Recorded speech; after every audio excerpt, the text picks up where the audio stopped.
Selamat pagi sidang jemaat yang dikasihi oleh Tuhan Yesus Kristus. Puji nama Tuhan, oleh karena kasih dan kemurahan Allah, pada pagi hari ini kita boleh bersama-sama dihimpunkan kembali dan kita boleh bernyanyi, bersukacita bersama-sama. Mari kita mulaikan seluruh rangkaian ibadah pada pagi hari ini dan kita mengambil waktu teduh. Waktu teduh kita mulai. Semoga Allah sumber pengharapan memenuhi kamu dengan segala sukacita dan damai sejahtera dalam iman kamu, supaya oleh kekuatan Roh Kudus kamu berlimpah-limpah dalam pengharapan. Amin. Saya menjemput sidang jemaat untuk bangkit berdiri bersama-sama. Mari kita mengawali ibadah kita dengan pujian nomor 18.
Tetap berdiri, doa pembukaan akan dipimpin oleh Gembala Sidang.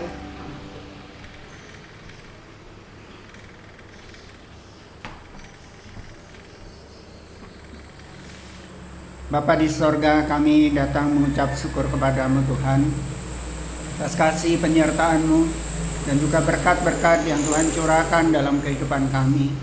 Terima kasih untuk pagi hari ini kami boleh datang berkumpul untuk memuji dan menyembah Tuhan. Kami serahkan ibadah ini dalam pimpinan tangan Tuhan. Kiranya Tuhan berkenan untuk memberkati setiap kami semuanya, sehingga hati kami penuh dengan sukacita. Terima kasih Bapa, dalam nama Tuhan Yesus kami berdoa. Amin. Cuma dipersilakan duduk kembali. Allah yang kekal memiliki hikmat yang begitu dalam. Salib yang dipersembahkan pada kita adalah hadiah dari hatinya yang terdalam. Mari kita memuji memuliakan Tuhan kembali lewat puji-pujian yang berikutnya. Puji-pujian nomor 55, di Bukit Golgota nampaklah salibku.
Bersama-sama dengan seluruh orang percaya di muka bumi ini, mari jemaat kita bersama-sama sehati mengikrarkan pengakuan iman rasuli.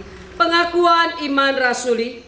Aku percaya kepada Allah, Bapa yang Maha Kuasa, Khalik langit dan bumi, dan kepada Yesus Kristus, Anak yang tunggal Tuhan kita, yang dikandung daripada Roh Kudus, lahir dari anak darah Maria, yang menderita sengsara di bawah pemerintahan Pontius Pilatus, disalibkan, mati dan dikuburkan, turun dalam kerajaan maut. Pada hari yang ketiga, bangkit pula dari antara orang mati, naik ke surga, duduk sebelah kanan Allah, Bapa yang Maha Kuasa, dan dari sana ia akan datang untuk menghakimi orang yang hidup dan yang mati. Aku percaya pada Roh Kudus, gereja yang kudus dan am, persekutuan orang kudus, pengampunan dosa, kebangkitan daging, dan hidup yang kekal. Amin. Jemaat dipersilakan duduk kembali. Kita masih memuji memuliakan akan Allah Bapa kita yang senantiasa memeliharakan kehidupan kita. Mari kita bersama-sama memuji Tuhan dengan pujian nomor 94. Puji-pujian nomor 94.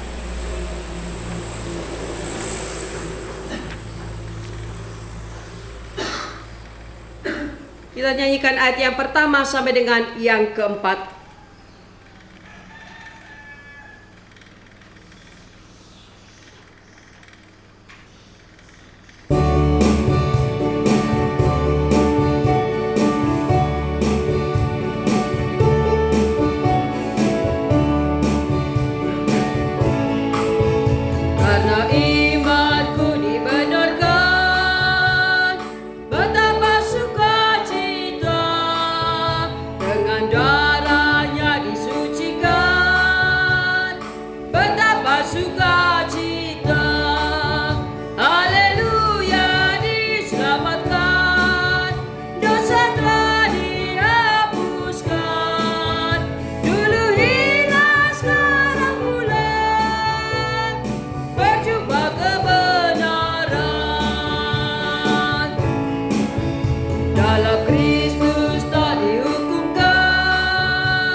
Kita akan bersama-sama membukakan firman Tuhan.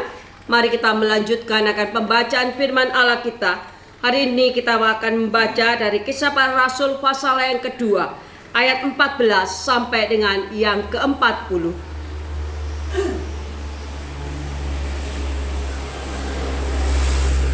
Kisah Para Rasul pasal yang kedua, ayat 14 sampai dengan yang ke-40. Mari kita membaca firman Tuhan ini. Saya akan membaca dengan ayat-ayat yang berbilangan genap, dan silakan jemaat dengan ayat-ayat yang berbilangan ganjil. Khotbah Petrus. Maka bangkitlah Petrus berdiri dengan ke-11 rasul itu, dan dengan suara nyaring ia berkata kepada mereka, "Hai kamu orang Yahudi, dan kamu semua yang tinggal di Yerusalem, ketahuilah dan camkanlah perkataanku ini.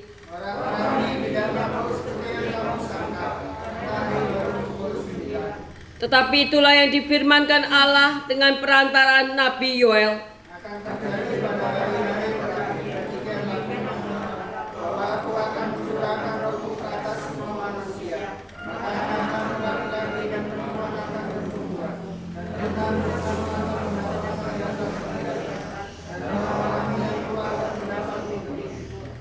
Juga ke atas hamba-hambaku laki-laki dan perempuan akan kucurahkan rohku pada hari-hari itu, dan mereka akan bernubuat.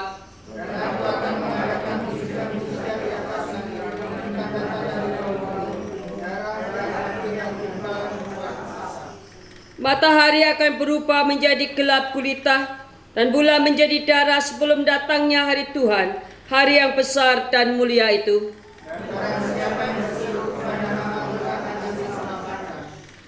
Hai orang-orang Israel, dengarkanlah perkataan ini. Yang aku maksudkan ialah Yesus dari Nazaret, seorang yang telah ditentukan Allah dan yang dinyatakan kepadamu dengan kekuatan-kekuatan dan mukjizat-mukjizat dan tanda-tanda yang dilakukan oleh Allah dengan perantaraan Dia di tengah-tengah kamu, seperti yang kamu tahu. Dia yang diserahkan Allah menurut maksud dan rencananya.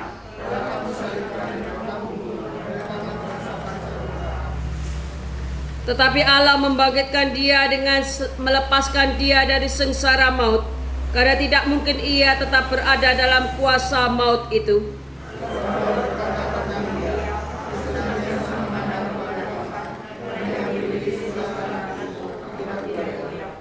Sebab itu hatiku bersukacita dan jiwaku bersorak-sorak, bahkan tubuhku akan diam dengan tentram.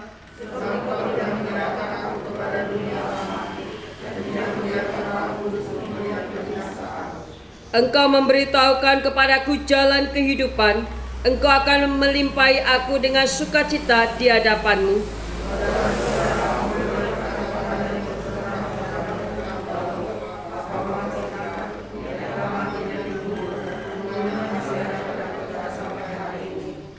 Tetapi ia adalah seorang nabi dan ia tahu bahwa Allah telah berjanji kepadanya dengan mengangkat sumpah bahwa ia akan mendudukan seorang dari keturunan Daud sendiri di atas tatahnya.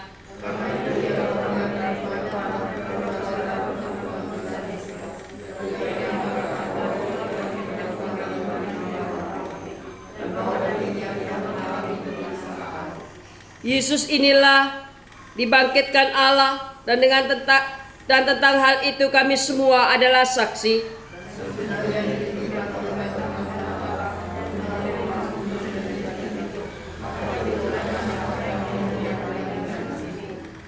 Sebab bukan Daud yang naik ke surga, malahan Daud sendiri berkata, Tuhan telah berfirman kepada Tuanku,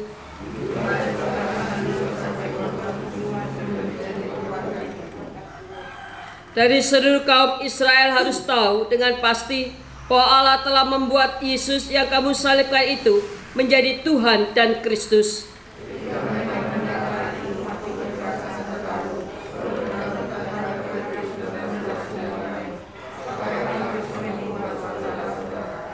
Jawab Petrus kepada mereka, bertobatlah dan hendaklah kamu masing-masing memberi dirimu dibaptis dalam nama Yesus Kristus untuk pengampunan dosamu, maka kamu akan menerima karunia Roh Kudus.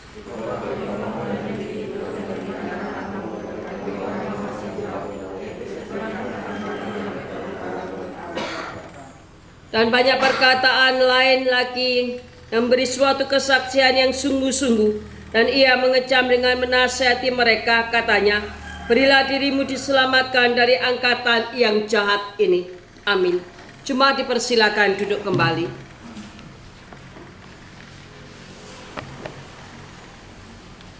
Tidak ada seorang pun atau apapun yang dapat memberikan sukacita dan damai sejahtera yang sejati bagi kita. Hanya Allah sumber pengharapan yang mampu memberikan kita rasa sukacita melalui Roh Kudus. Oleh sebab itu teruslah kita meminta sukacita yang berasal daripada Allah. Mari cuma kita kembali memuji memuliakan Tuhan. Kita melihat pujian nomor 59. Puji-pujian nomor 59. Pada baitnya yang ketiga saya mengundang Gembala Sidang untuk maju ke depan.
Mari kita masuk di dalam doa.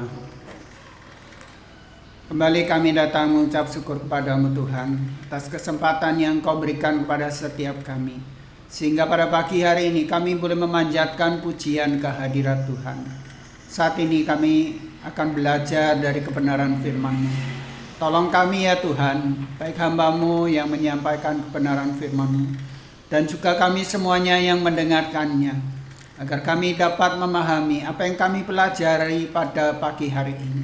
Dan biarlah melalui firman-Mu Tuhan, Engkau memberkati setiap kami semuanya, membangun iman kami, menjadikan kami anak-anak Tuhan yang berkenan di hati Tuhan. Terima kasih Bapa, dalam nama Tuhan Yesus kami berdoa. Amin. Selamat pagi sidang jemaat yang saya kasih dalam Tuhan Yesus Kristus. Kita akan melihat bagian firman Tuhan di dalam kitab Filipi. Kitab Filipi atau surat Filipi. Ya. Filipi, kita lihat pasal yang kedua.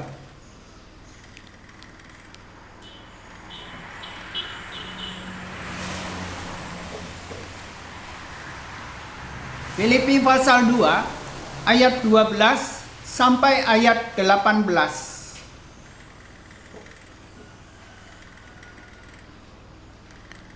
Filipi pasal 2 ayat 12 sampai ayat 18. Jika kita sudah mendapatkan bagian ini, saya akan membaca bagi setiap kita. Filipi pasal 2 ayat 12 sampai ayat 18. Hai saudara-saudaraku yang kekasih, kamu senantiasa taat.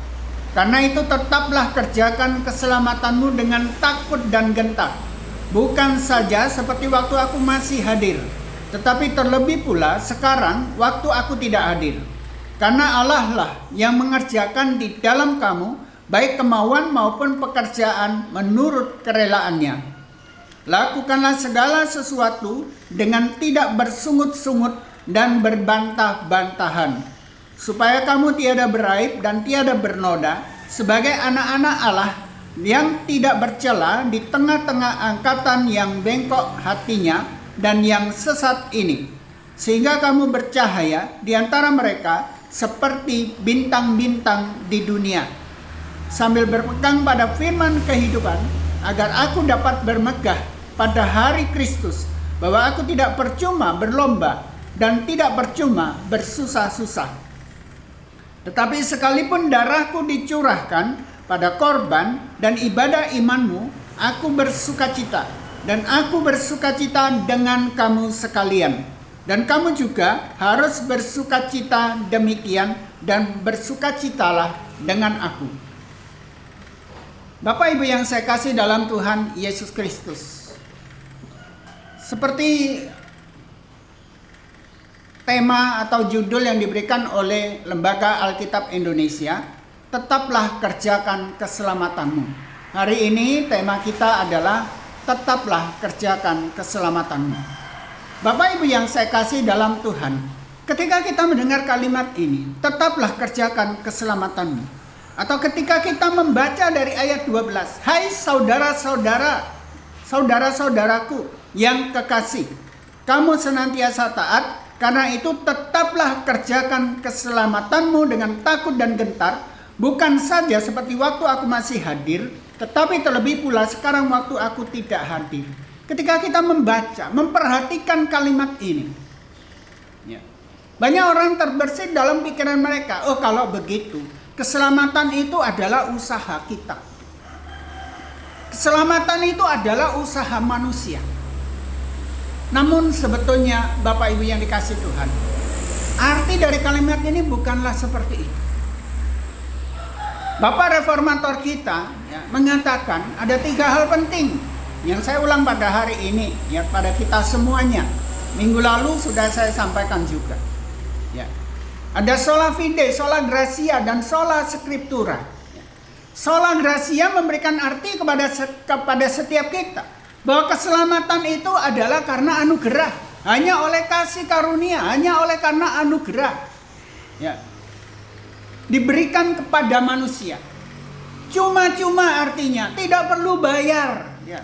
Tidak perlu kita melakukan sesuatu untuk dapat memberikan keselamatan itu. Hanya dengan iman kita terima anugerah dari Tuhan. Lalu apa artinya? Tetaplah kerjakan keselamatanmu. Bapak Ibu yang dikasih oleh Tuhan Yesus Kristus. Kita akan lihat di sini. Ayat 12 diawali oleh Rasul Paulus dalam suratnya ini dengan suatu pujian kepada jemaat di Filipi. Dikatakan di sini, kamu senantiasa taat. Ya. Ayat 12 bagian awal. Hai saudara-saudaraku yang kekasih, kamu senantiasa taat. Satu pujian yang luar biasa. Jemaat Filipi sudah taat di dalam mengiring Tuhan. Sudah taat di dalam melakukan apa yang Tuhan kehendaki di dalam firman-Nya. Lalu ini dilanjutkan dengan perkataan, karena itu tetaplah kerjakan keselamatanmu dengan takut dan gentar. Bapak Ibu yang saya kasih dalam Tuhan Yesus Kristus, tetaplah kerjakan keselamatanmu di sini ada hubungannya dengan ketaatan yang sudah orang Filipi lakukan di dalam kehidupan mereka mengiring Tuhan.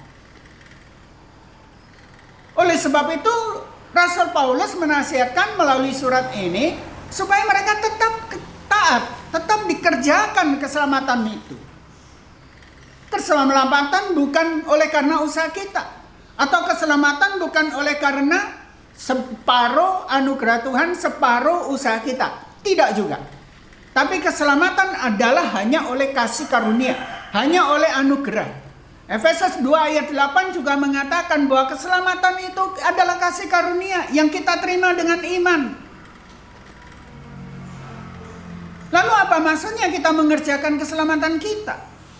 Mengerjakan keselamatan kita di sini mungkin bisa saya gambarkan di sini, ya, dalam sebuah kemerdekaan negara, ya. Contohnya negara Indonesia. Merdeka pada 17 Agustus 1945. Ya. Kita sudah merdeka, tetapi kita harus mengerjakan kemerdekaan itu. Dengan cara apa? Mengisi kemerdekaan itu dengan pembangunan di segala bidang, dengan dukungan kita kepada pemerintah, supaya program pemerintah dapat berjalan dengan baik untuk mensejahterakan rakyatnya. Mengisi kemerdekaan itu. Nah, kita kembali kepada nas kita di sini. Tetaplah kerjakan keselamatanmu. Kita sudah diselamatkan ketika kita menerima Tuhan Yesus menjadi Tuhan dan Juru Selamat pribadi kita.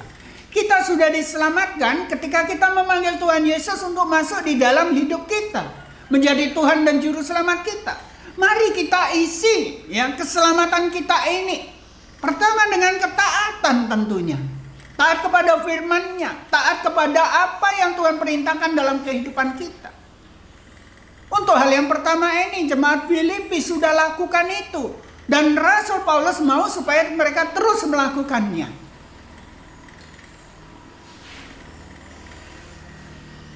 Agar mereka terus taat kepada Tuhan. Bukan hanya ketika Rasul Paulus ada di antara mereka. Tidak. Ya. Dikatakan di sana, tetaplah kerjakan keselamatanmu dengan takut dan gentar. Bukan saja seperti waktu aku masih hadir, tetapi terlebih pula sekarang waktu aku tidak hadir. Ya. Rasul Paulus waktu menuliskan ini ada di penjara. Ya. Dan tentu saja tidak bersama dengan jemaat di Filipi. Rasul Paulus menasihatkan mereka supaya mereka taat, lakukan segala ketaatan itu. Bukan waktu dia ada di tengah-tengah anak Tuhan di Filipi. Bukan waktu mereka ada bersama dengan Rasul Paulus.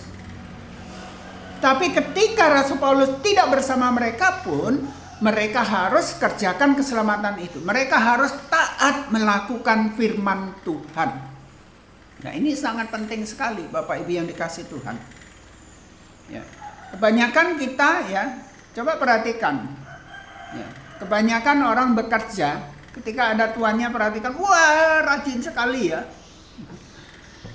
Ada pimpinannya, kepala tukangnya perhatikan, wah rajin dia, keringat-keringat, basah kuyup ya. Tidak kenal lelah dia lakukan itu.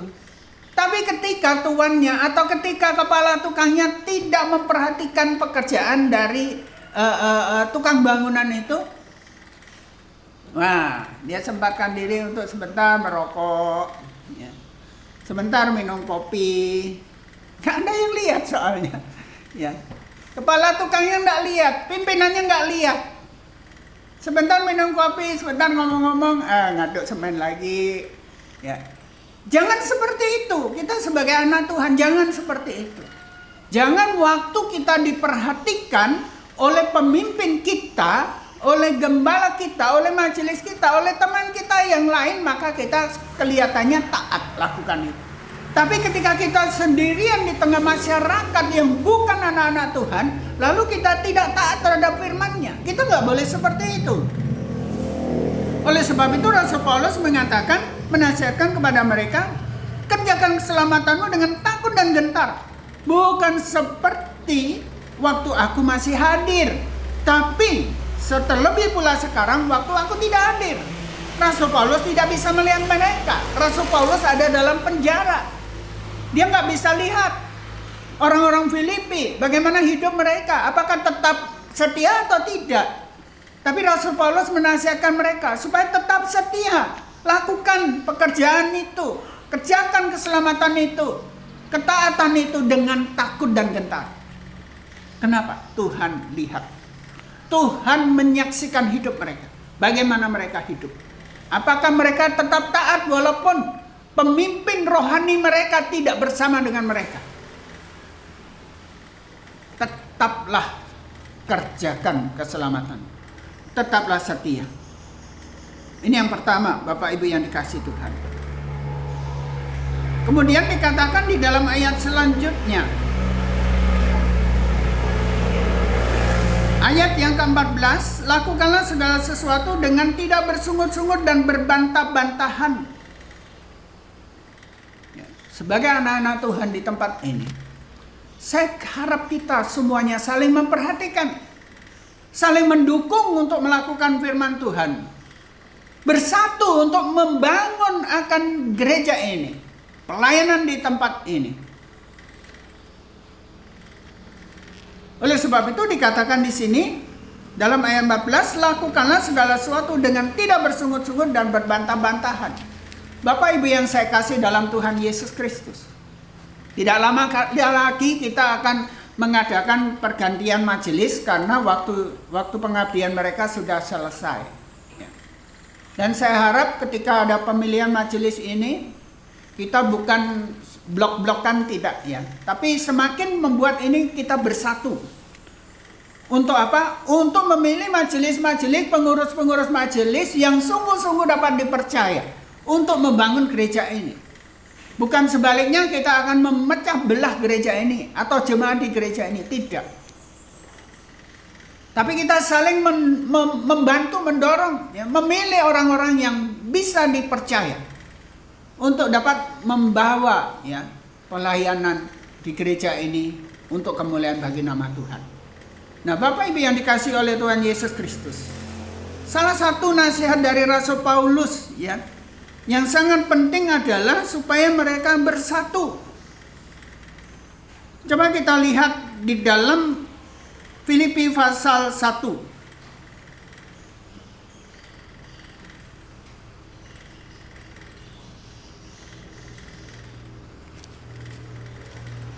Filipi pasal 1. Kita lihat dalam ayat 27. Hanya hendaklah hidupmu berpadanan dengan Injil Kristus, supaya apabila aku datang aku melihat, dan apabila aku tidak datang aku mendengar, bahwa kamu teguh berdiri dalam satu roh, dan sehati sejiwa berjuang untuk iman yang timbul dari berita Injil. Nah, di sini dikatakan ya oleh Rasul Paulus supaya mereka teguh berdiri dalam satu roh dan sehati sejiwa berjuang untuk iman yang timbul dari berita Injil. Sehati sejiwa, satu roh. Ini yang dimaksudkan supaya mereka bersatu, bukan saling berbantah-bantahan.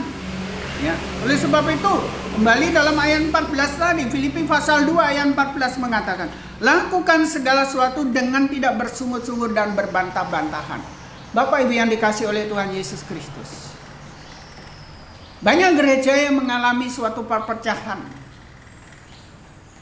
Mereka blok-blokan, ya, sehingga banyak organisasi gereja di negara kita ini yang terpecah.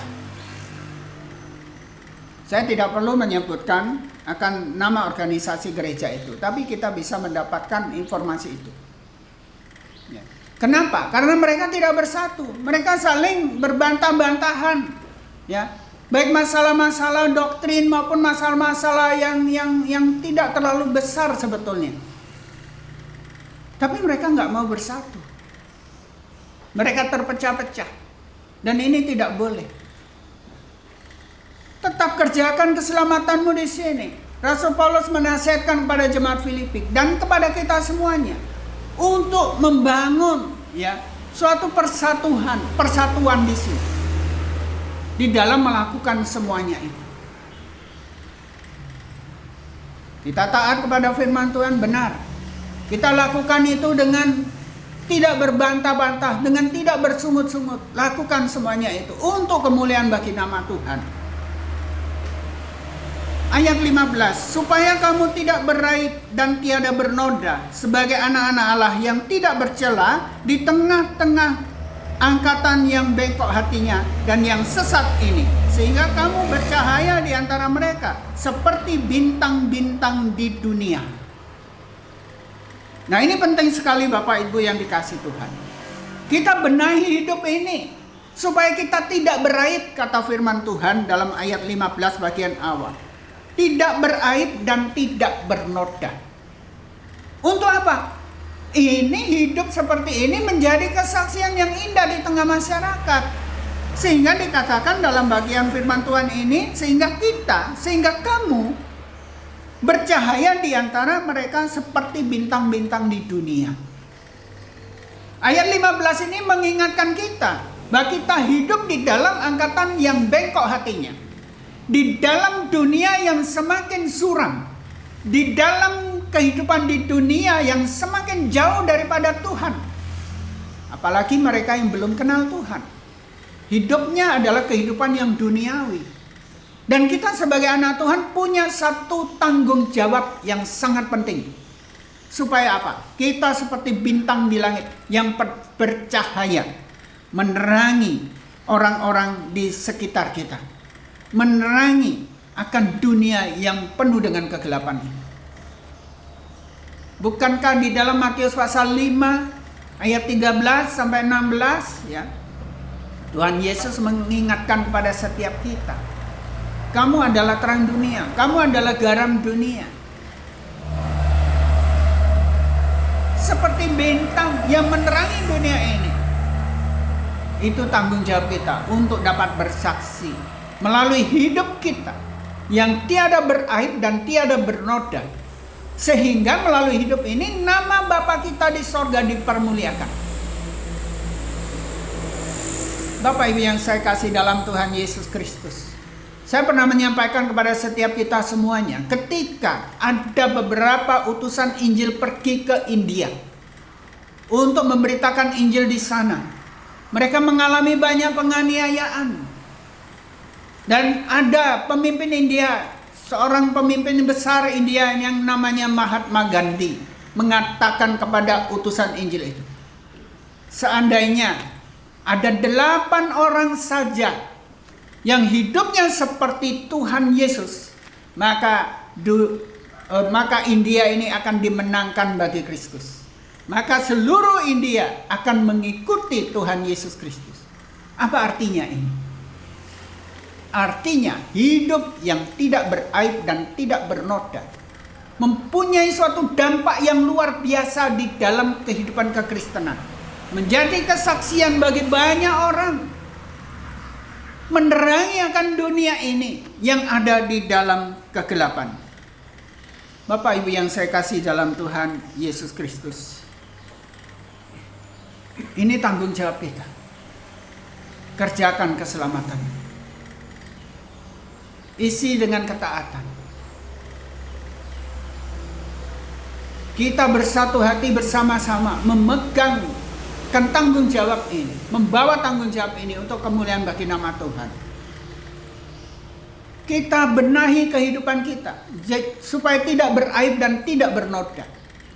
Seperti bintang di langit menerangi akan dunia ini. Dan saya yakin nama Tuhan akan ditinggikan, dimuliakan. Dan saya yakin melalui apa yang kita buat ini, maka menjadikan banyak orang datang pada Tuhan Yesus. Maukah kita lakukan semua ini?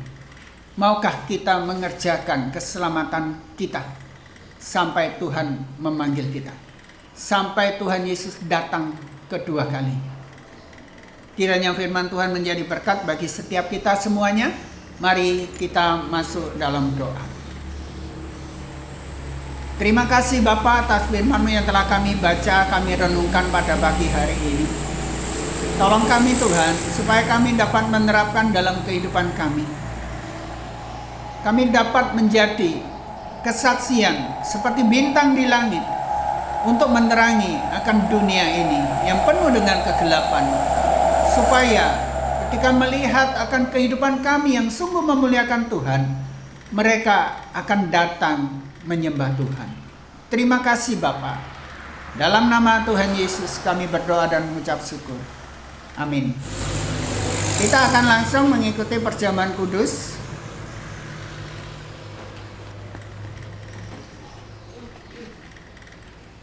Kita lihat pujian nomor 54.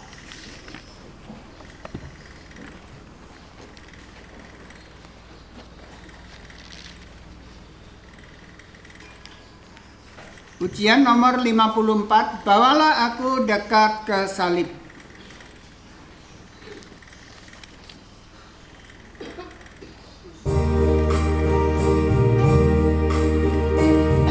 Jemaat silakan untuk bangkit berdiri.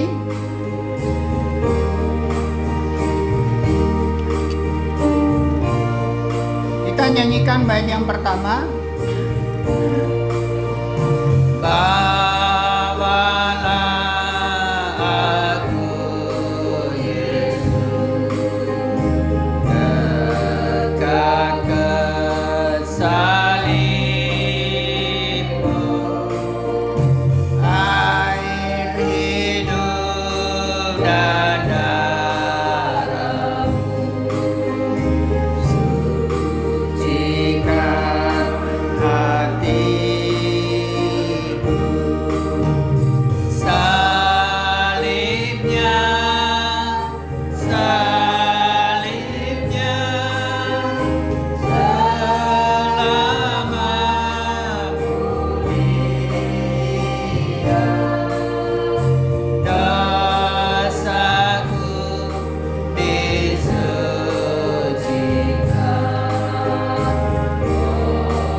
Mari kita masuk di dalam doa. Kita buka hati kita di hadapan Tuhan. Kita mengucap syukur kepada Tuhan atas kesempatan yang kita dapatkan pada pagi hari ini untuk mengikuti perjamuan kudus. Namun sebelum kita mengecap roti dan anggur ini, mari kita membuka hati di hadapan Tuhan, mengakui akan segala dosa, kesalahan kita yang sudah mendukakan hati Tuhan dan menyakiti hati sesama kita. Kita mohon pengampunan daripada Tuhan. Bapa di sorga, Bapa yang kami sembah di dalam Tuhan Yesus Kristus, kembali kami datang padamu Tuhan, mengucap syukur atas kesempatan yang Kau berikan kepada setiap kami untuk mengenang kembali, untuk mengingat kembali kematian-Mu di kayu salib bagi setiap kami melalui perjamuan kudus pada pagi hari ini. Di tangan kami telah tersedia roti dan anggur. Sebelum kami mengecapnya Tuhan, kami datang padamu. Engkau melihat keberadaan kami Tuhan. Kami seringkali sudah gagal dalam melakukan firman-Mu. Kami sudah mendukakan Engkau, baik melalui perkataan, melalui pikiran dan perbuatan kami. Oleh sebab itu, kami datang padamu, mohon Tuhan mengampuni kami. Sehingga kami layak untuk dapat mengikuti perjamuan kudus ini. Dan tolong kami Tuhan, supaya kami dapat hidup seturut dengan firman-Mu. Menjadi saksi, menjadi berkat bagi sesama kami. Terima kasih Bapa, dalam nama Tuhan Yesus kami berdoa dan mengucap syukur. Amin. Sebab apa yang telah kusampaikan kepadamu telah aku terima dari Tuhan, yaitu bahwa Tuhan Yesus pada malam waktu ia diserahkan mengambil roti, dan sesudah itu ia mengucap syukur atasnya, ia memecah-pecahkannya dan berkata, inilah tubuhku yang diserahkan bagi kamu, perbuatlah ini menjadi peringatan akan aku. Dengan mengenang Kristus yang mati bagi kita, kita sambut roti ini.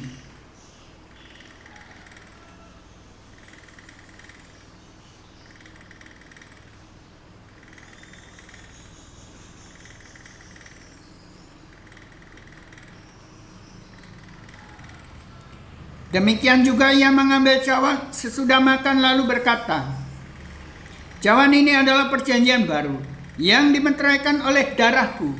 Perbuatlah ini setiap kali kamu meminumnya menjadi peringatan akan aku.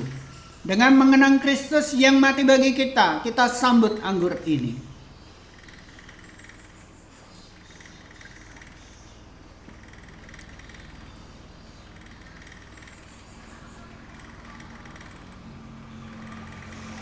Kembali kami datang mengucap syukur kepadamu Tuhan, di mana kami boleh mengingat kembali, mengenang kembali akan kematian-Mu di kayu salib bagi setiap kami, yang memberikan penebusan untuk kami dari kuasa dosa, yang mengangkat kami dari lumpur kebinasaan. Terima kasih Tuhan, dan tolong kami Tuhan, supaya kami terus dapat bersaksi, memberitakan firman-Mu, baik dalam kehidupan kami, dan juga di dalam pemberitaan kami. Terima kasih Bapa. Dalam nama Tuhan Yesus kami mengucap syukur dan berdoa. Amin. Sidang jemaat dipersilakan duduk kembali. Cawan akan dikembalikan kepada petugas meja perjamuan. Kita lanjutkan pujian kita. Salibku, salibmu sandaranku. Bait yang ketiga. Sandaranku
waktu dan tempat untuk pemimpin pujian. Saya persilakan.